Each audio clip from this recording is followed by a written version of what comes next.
Salam saudara-saudara yang dirahmati Tuhan, bersama kita akan belajar Alkitab praktis dengan satu topik, kalau Allah menjaga, mengapa masih ada bencana? Perikopnya diambil dari Mazmur 91, ayat 1 sampai dengan ayat yang ke-16. Untuk itu, panjenengan siapkan dahulu Mazmur 91, ayat 1 sampai ayat yang ke-16. Kemudian jangan lupa pula berdoa memohon hikmat Tuhan, lalu kita akan bersama-sama untuk mengupasnya.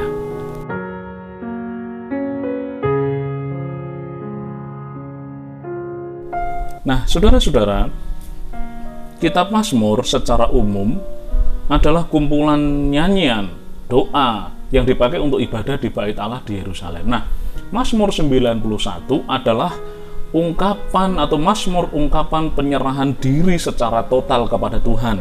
Nah, saudara perhatikan ayat 1 dan ayat yang kedua. Nah, ini adalah ungkapan bagaimana pemazmur menyerahkan diri secara total kepada Tuhan. Nah, lihat ada kata-kata lindungan yang maha tinggi, naungan yang maha kuasa, tempat perlindunganku, kubu pertahananku, Allahku yang kupercayai.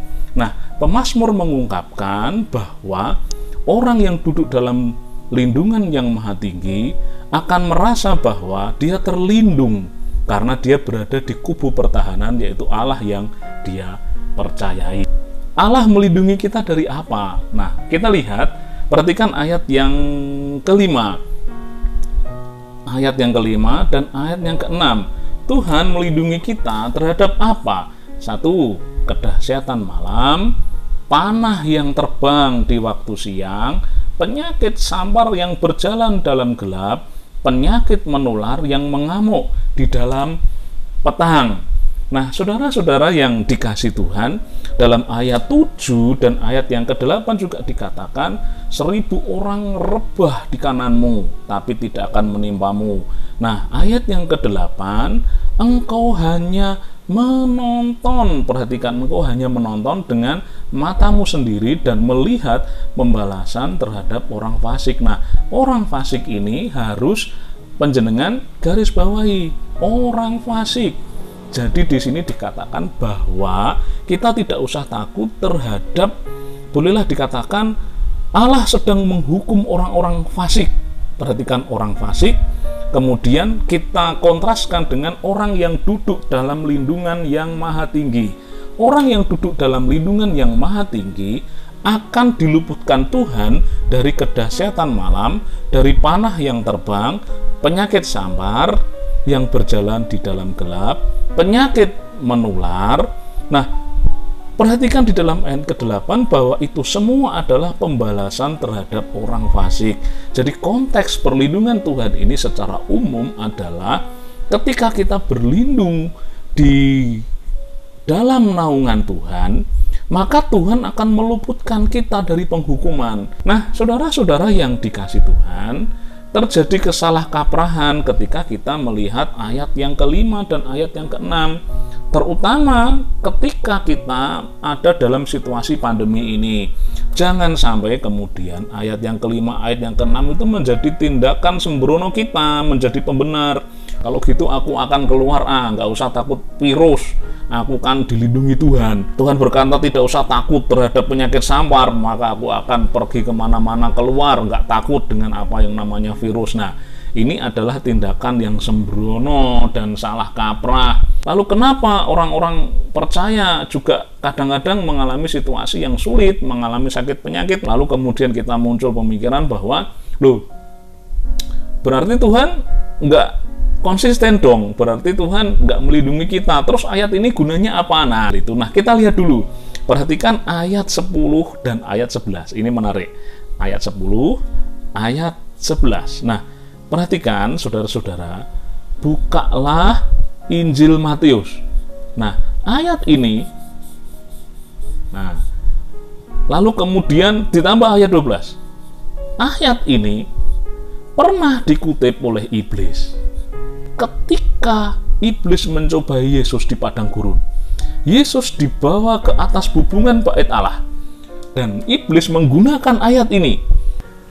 Tetapi ayat 11 dan 12 ini telah dipelintir oleh iblis sedemikian rupa, diambil, dicomot, dan dilepaskan dari konteks utuhnya dengan tujuan untuk mencobai Tuhan Yesus.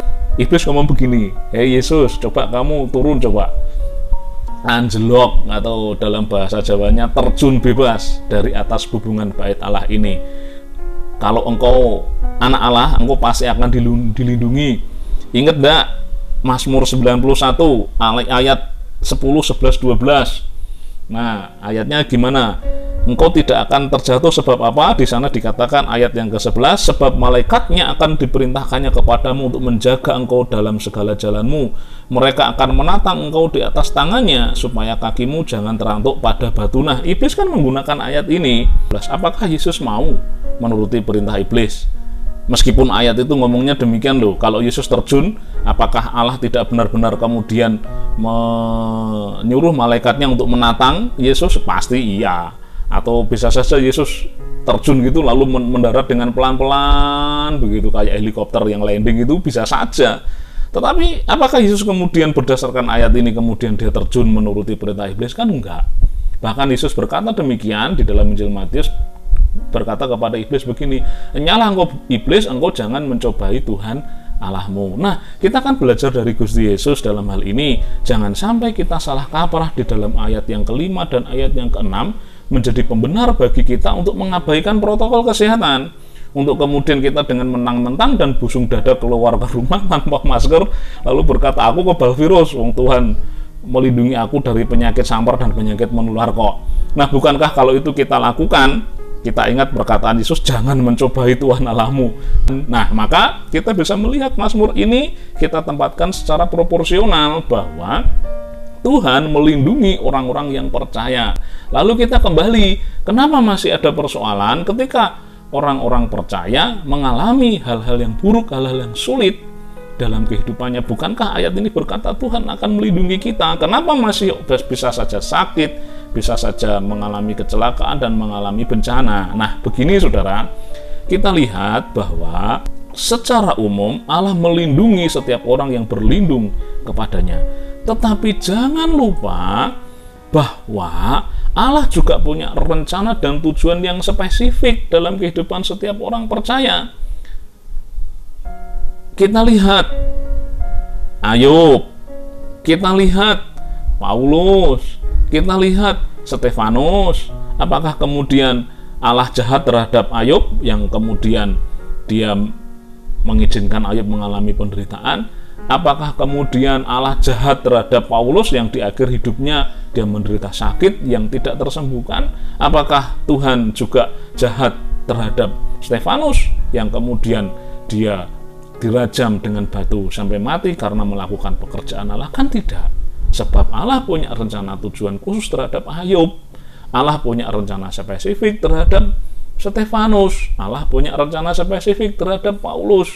Nah, saudara-saudara yang dikasihi Tuhan, ketika hal yang spesifik itu terjadi dalam diri kita, maksudnya Allah menjaga, secara umum Ia memberi perlindungan kepada orang-orang yang berlindung kepadanya, yang berserah kepadanya.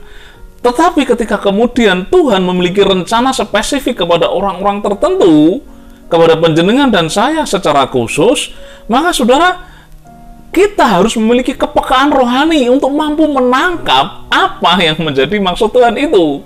Jangan kemudian kita lantas menyalahkan Tuhan. Jangan lantas kita mengatakan bahwa Mazmur 91 ini tidak berkuasa. Tidak begitu, saudara. Mazmur 91 ini adalah bagian dari firman Allah yang berkuasa, berotoritas dalam diri kita. Perlindungan Allah itu ya dan amin. Secara umum, itu berlaku bagi kita orang percaya.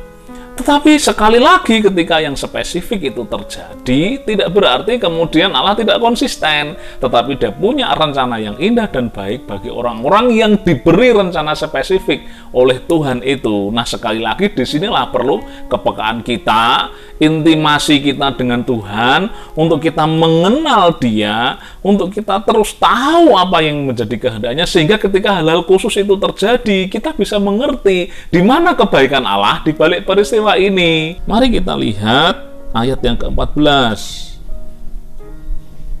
Sungguh hatinya melekat kepadaku. Nah, maka aku akan meluputkannya.